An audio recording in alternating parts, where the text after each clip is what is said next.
Estamos estudiando la teoría crítica de los derechos humanos y en esta ocasión nos vamos a dedicar al pensamiento de Joaquín Herrera Flores, de los más divulgados y conocidos en idioma español de la teoría crítica de los derechos humanos. En esta filmina 4 aparecen unos datos de él y además aparece la cita bibliográfica, la referencia del artículo que vamos a estudiar minuciosamente. Él falleció relativamente joven cuando tenía aún mucho que aportar. Dejó una obra realmente excelente y sobre todo altamente cuestionadora de los mecanismos de poder que se esconden detrás de la teoría, la doctrina y la práctica de los derechos humanos. Recuerden que desde la postura crítica, que es la que yo en lo personal comparto, es importante, no importante, indispensable estudiar el poder y la resistencia al poder. Si se desea comprender la democracia, los derechos humanos y los movimientos sociales. O sea, no podemos entender esas categorías si no estudiamos un poquito el poder y la resistencia. Lo he dicho muchas veces, los derechos humanos concretos existen porque se les ha arrancado al poder. No es que todo poder sea negativo. Hay poderes positivos que se ejercen en procura del bien común. Y los hay, y muchos.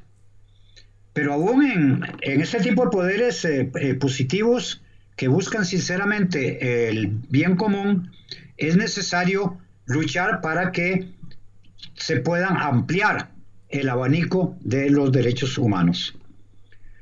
Tampoco el poder se limita al poder estatal, porque hay un poder que se da no en el Estado, sino en la sociedad.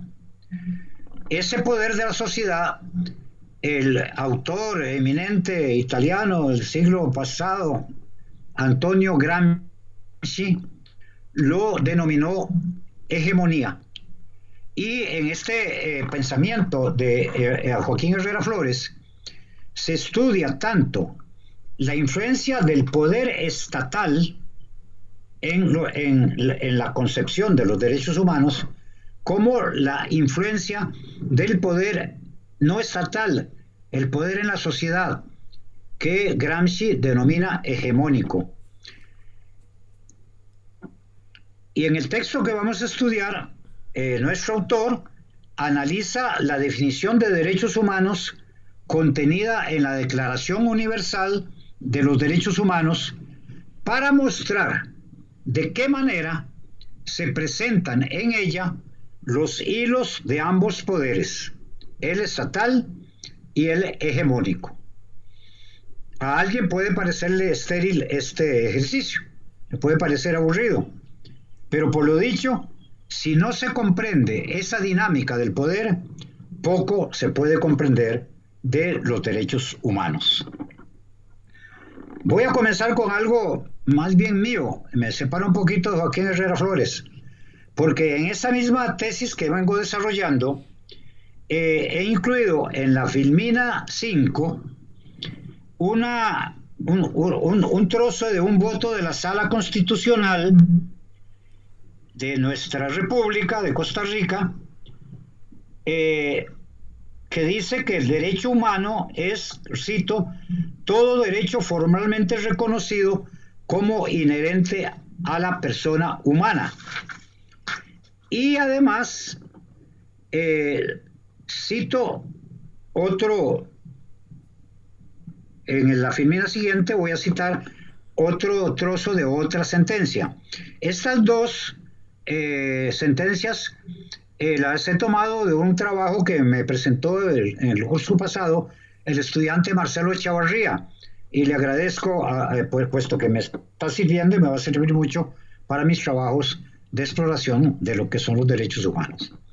Esa definición, la que está en la Filmina 5, escuchen, es la definición más congelada, simplona y acrítica que conozco.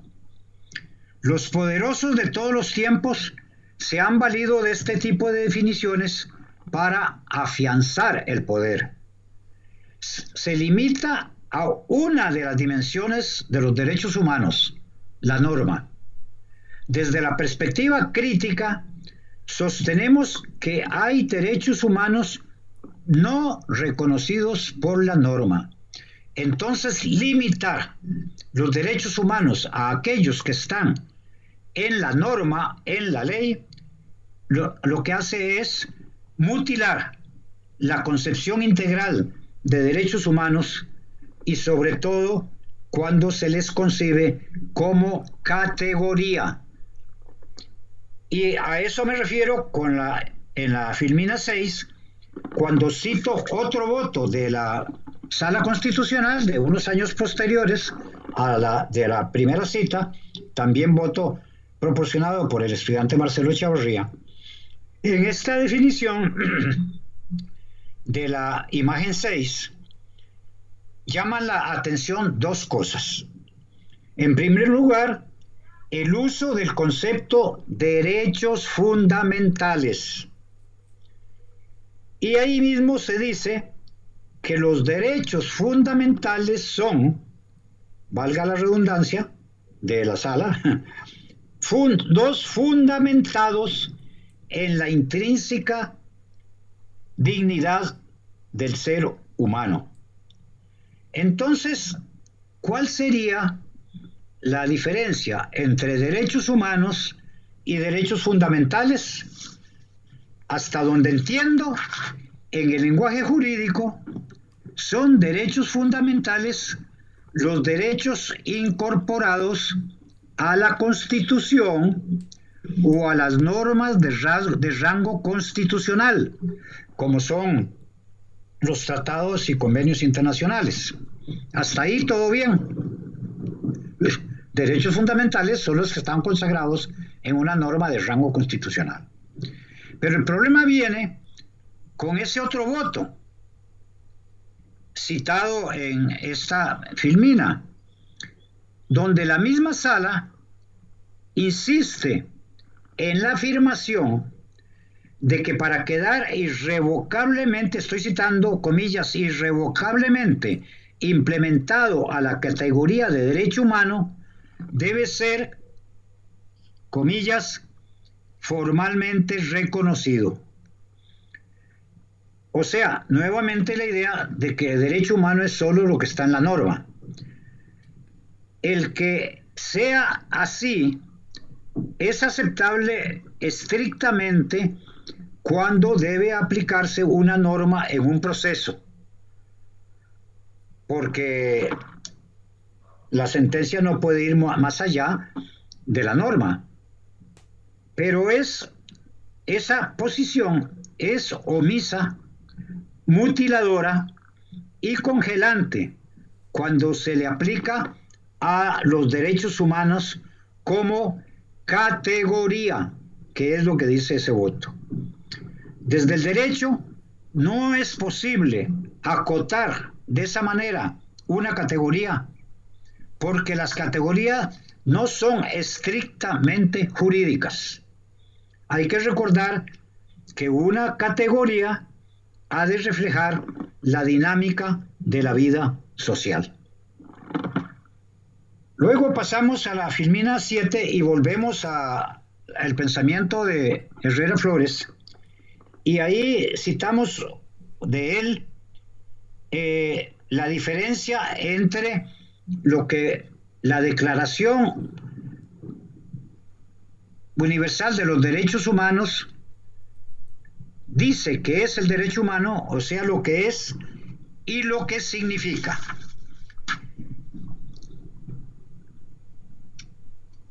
Y por eso nuestro autor se propone analizar el qué, el por qué y el para qué de los derechos humanos.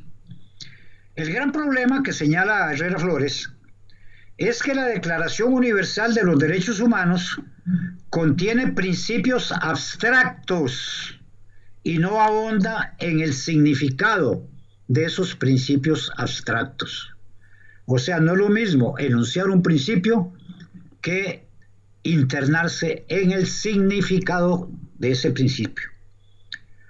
Dice el autor que se trata de un instrumento que no va más allá de declarar que tenemos derecho a tener derechos.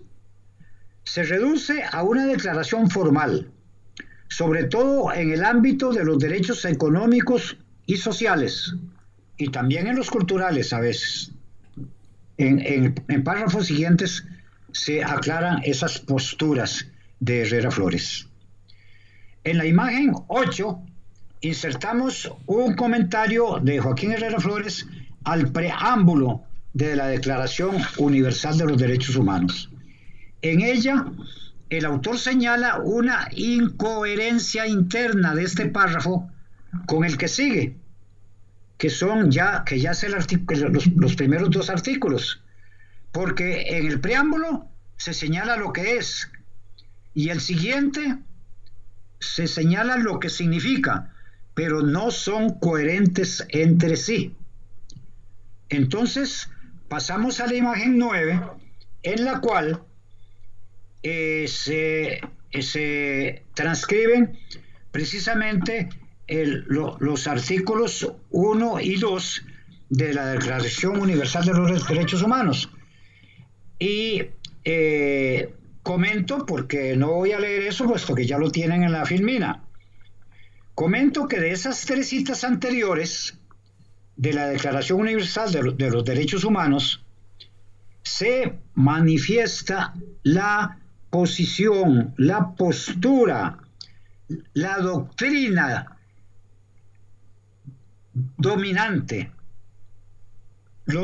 que se puede reducir en la frase: los derechos son los derechos.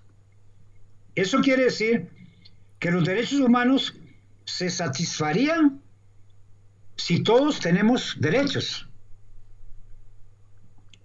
Lo que quiere decir que no serían más que una plataforma para obtener más derechos. Explico más. O sea, la definición de qué son los derechos se reduce a la extensión y generalización de los derechos. La idea que inunda todo el discurso tradicional, hegemónico, reside en la siguiente fórmula: el contenido básico de los derechos es el derecho a tener derechos. Y entonces uno debe preguntarse: ¿cuántos derechos? ¿Y a dónde están los bienes que dichos derechos deben garantizar? Bienes inmateriales y materiales.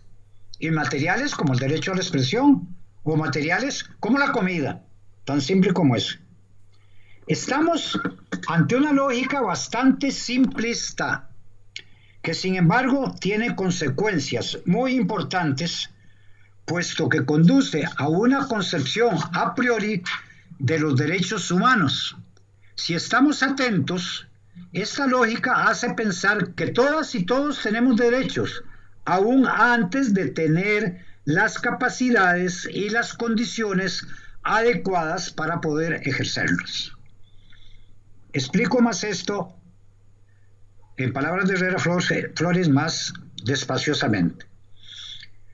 A pesar de que nos dicen que tenemos derechos, la inmensa mayoría de la población mundial no puede ejercerlos por falta de condiciones materiales para ello.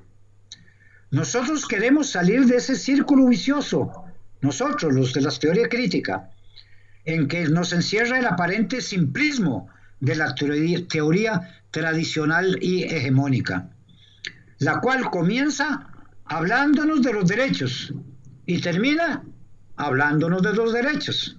O sea, solo habla de derechos en abstracto. ¿Es que no hay, nos preguntamos, nada fuera de los derechos? ¿Sirve de mucho tener cada vez más y más derechos si no sabemos por qué surgen y para qué se formulan? Voy a mencionar algunas de las críticas, perdón, de las preguntas que Joaquín Herrera Flores se hace. Hay que reconocer que esos principios generales, aunque sean incoherentes, de la Declaración Universal de Derechos Humanos, sí enumeran derechos concretos. No lo vamos a negar, puesto que ahí están. A partir del artículo 2, en esa declaración, vienen derechos concretos mencionados, y que fueron un avance para la época, pero a la vez fueron una limitación para los años que siguieron. De 1948, que se adoptó la declaración, a hoy han pasado aproximadamente 3/4 de siglo.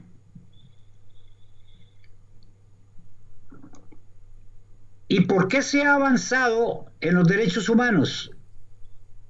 Por lo que hemos venido sosteniendo yo en lo personal con mis tesis y autores como Herrera Flores.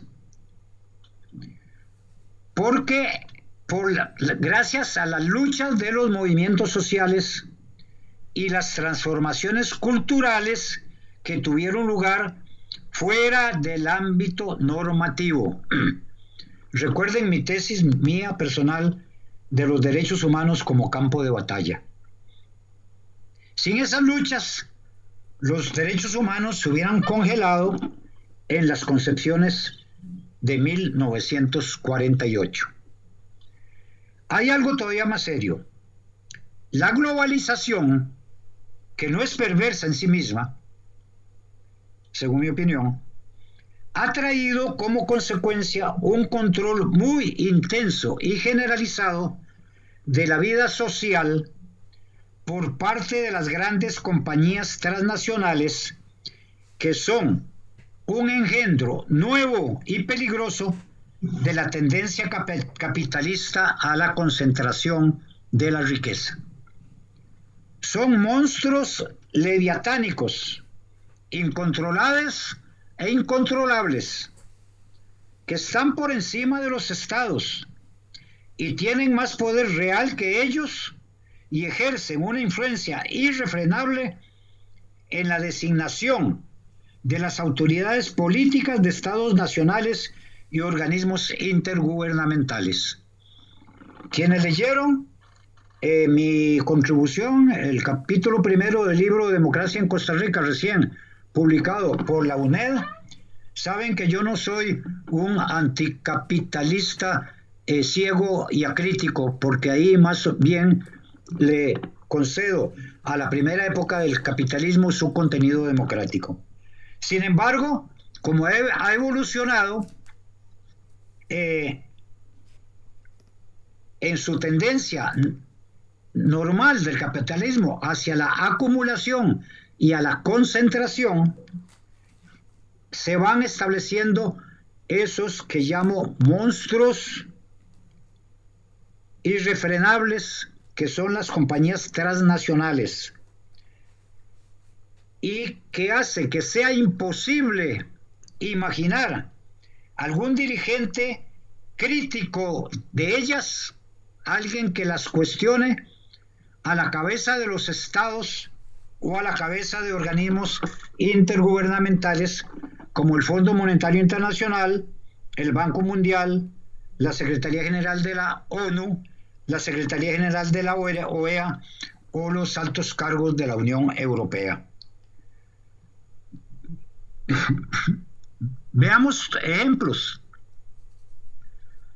En América Latina, por ejemplo, cuando ha llegado al poder un gobernante crítico de esa acumulación, de esa concentración y de esa formación de transnacionales que mandan más hoy que los estados, han sido duramente atacadas tanto en el plano de la hegemonía, o sea, de la ideología y de la cultura, como en el plano político y hasta en el plano militar.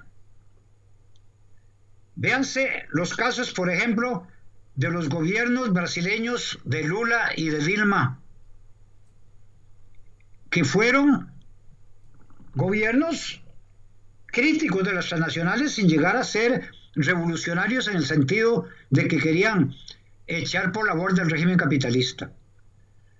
Todo el aparato de propaganda hegemónico para moldear las mentes y las ideologías se puso en contra de Lula y de Dilma Rousseff en Brasil, de los Kirchner en Argentina, de Evo Morales en Bolivia, de Rafael Correa en Ecuador, y ni se diga de Cuba hace 60 años, hace más de 70 años, a la cual tienen todo ese tiempo de tenerla bloqueada.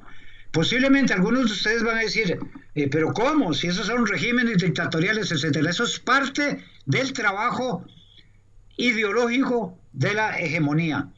No me refiero aquí a Venezuela y a Nicaragua, porque esos dos regímenes yo sí les reprocho violaciones que no puedo aceptar como activista de los derechos humanos que soy, violaciones precisamente a los derechos humanos. Es otro tema que se puede tocar otro día, pero no meterlos dentro de esos otros gobiernos que buscan el bien común. Fíjense que, por ejemplo, el gobierno de Bolivia es el mejor gobierno de la historia de Bolivia desde que Bolivia es independiente, con base en cualquier parámetro, en estabilidad, en democracia, en mejora de las condiciones de la gente, en recuperación de las riquezas nacionales, en participación de la generalidad del pueblo en la política. Y sin embargo, primero lo desprestigian utilizando todas las herramientas de la hegemonía y luego le dan un golpe de Estado, cuando no apoyado por los militares. Y sin embargo, para el contrapunto, un gobierno como el de Juan Orlando Hernández en Honduras, que sí tiene enormes violaciones de derechos humanos, tanto directamente por parte de los aparatos del Estado como por parte de paramilitares. Recuérdense los asesinatos de dirigentes sindicales recientes, estoy hablando la semana pasada, o de dirigentes del movimiento ecologista el año pasado, Berta Cáceres, etcétera. Y Juan Orlando Hernández llega después de que le dieron un golpe de Estado a un gobierno anterior, se reelige con dudas inconstitucionales, y sin embargo todo el aparato hegemónico internacional no dice nada o dice muy poco en contra de un gobierno de esa naturaleza, y más bien es reclutado precisamente en los clubes de los gobiernos, generalmente liderados por Estados Unidos, que atacan a los gobiernos de carácter más popular. Entonces, a eso es a lo que Herrera Flores se refiere cuando habla de las condiciones materiales para concretar los derechos. La Filmina 13 se refiere precisamente a el qué de los derechos, ya apuntando a una nueva teoría, que es la del propio Herrera Flores. No la leo, pero se refiere Herrera Flores ahí al resultado siempre provisional de las luchas por los seres humanos, que los seres humanos ponen en práctica para poder acceder a los bienes necesarios para la vida. Desde la teoría crítica a los derechos humanos, no comenzamos por los derechos, como lo hace la Declaración Universal, sino por los bienes exigibles para vivir: libertad de expresión, libertad de confesión religiosa, educación, vivienda, trabajo, medio ambiente, patrimonio artístico, patrimonio cultural, etc. Por eso, cuando se habla de derechos, más que de objetos obtenidos de una vez para siempre, como lo enuncia la Declaración Universal, se habla de dinámicas sociales que tienden a conseguir determinados objetivos genéricos, o sea, dotarnos de medios e instrumentos, sean políticos, sociales, económicos, jurídicos o culturales, que nos induzcan a pensar los derechos humanos desde una teoría en la cual las verdades las ponen las prácticas sociales, que intentan día tras día conseguir el acceso de todas y todos a los bienes materiales e inmateriales que se han ido conquistando en el proceso de humanización. El segundo plano, una vez establecido el qué son los derechos, esos procesos dirigidos a la obtención de bienes materiales o inmateriales, tenemos que preguntarnos el porqué de todas esas luchas. La teoría tradicional se queda en el qué son los derechos, pues para los que la defienden se habla de algo ya conseguido, simplemente por haber dicho que tenemos derecho a tener derechos, y que no tiene por qué ser objeto de mayor investigación ni de contextualización histórica social. Sin embargo, desde la teoría crítica es importante ampliar el análisis y trabajar en el porqué de todos esos procesos. Y en la Filmina 15 aclara Herrera Flores por qué luchamos por esos derechos, cosa que ya expliqué un poco al hablar del anterior.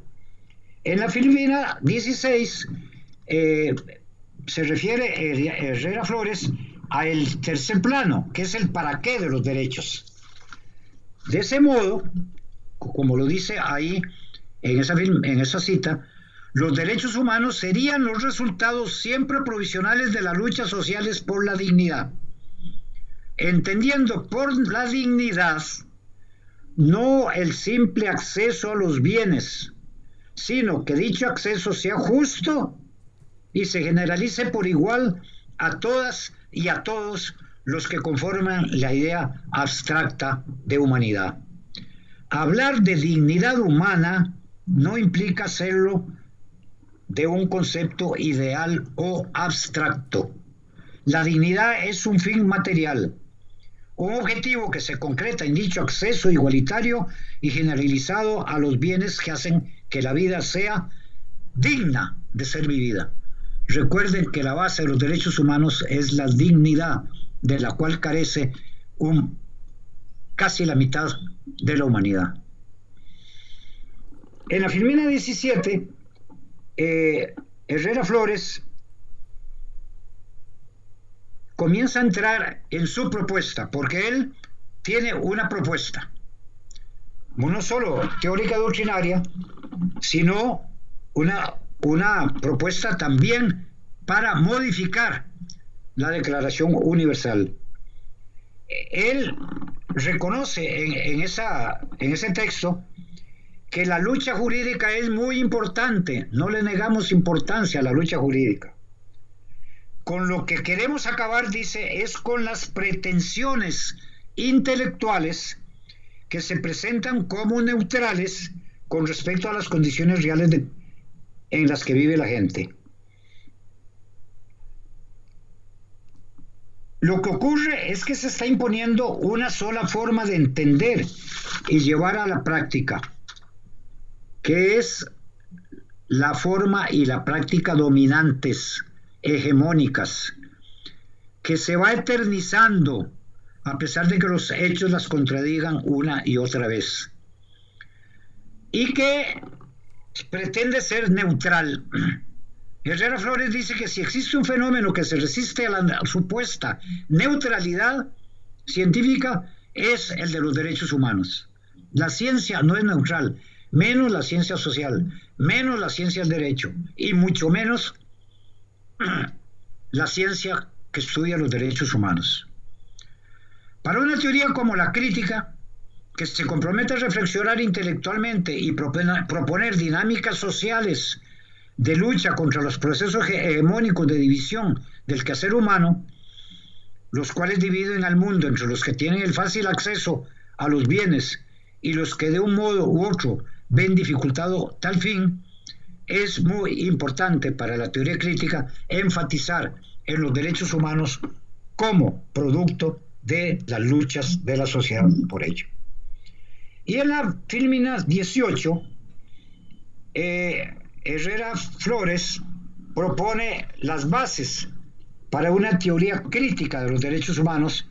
No la voy a leer porque ahí está, no está solo en la Filmina 18, sino también en la 19, y ahí están 5 puntos en los cuales se basa la teoría crítica de los derechos humanos.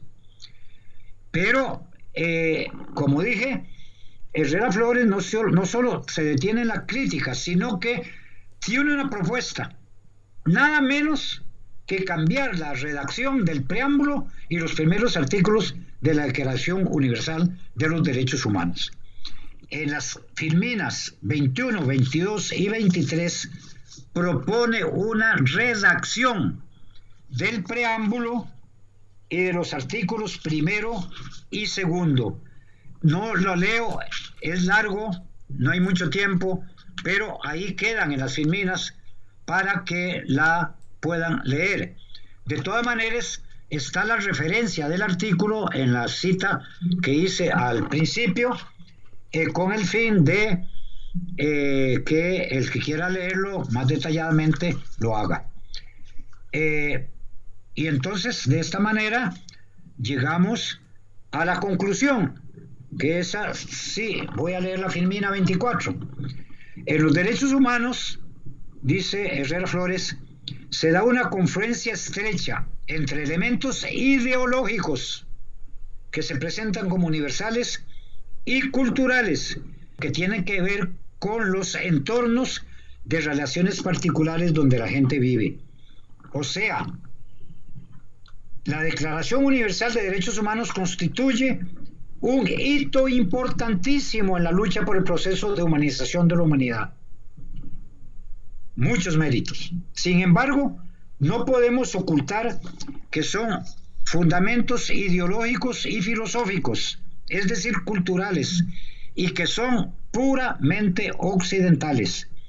Yo en lo personal voy más allá, digo que son judeo-cristianos occidentales y burgueses, sin que signifique alguna de esas calificaciones el menor menosprecio. Lo digo con todo respeto para ubicar cuál es la definición de derechos humanos que usa la Declaración Universal, pero que también usa el Instituto Interamericano de Derechos Humanos y usa la Corte Suprema de Justicia de la Sala Constitucional de Costa Rica, usa la Comisión Interamericana de Derechos Humanos, usa la Corte Interamericana de Derechos Humanos, aunque la Corte y la Comisión sí se han comprometido bastante en la lucha por el avance de los derechos humanos. Termino diciendo que este es uno de los autores, son varios que existen en la teoría crítica de los derechos humanos. Creo que en nuestra maestría eso se estudia poco, no me atrevo a decir que no se estudia porque no lo he confirmado totalmente. En el curso sobre derechos humanos o defensa de los derechos humanos en Costa Rica, entender esto es muy importante porque como a los estudiantes les consta, estamos viendo cómo hay recursos para esa defensa en la sociedad, por ejemplo en las ONG y en los movimientos sociales. Y si no entendemos esto de la manera que le hemos explicado, alguien podría preguntarme, ¿por qué se mete usted con los movimientos sociales y con las ONG? Si al fin y al cabo los derechos humanos, lo que hay que buscarlos son en la norma jurídica. Si no están en la Constitución o en las normas de rango constitucional, no son derechos humanos. Ese es el salto grande que hay que dar si queremos entender bien y en forma integral cuál es la forma, repito, integral de defensa de los derechos humanos en Costa Rica. Muchísimas gracias por la atención.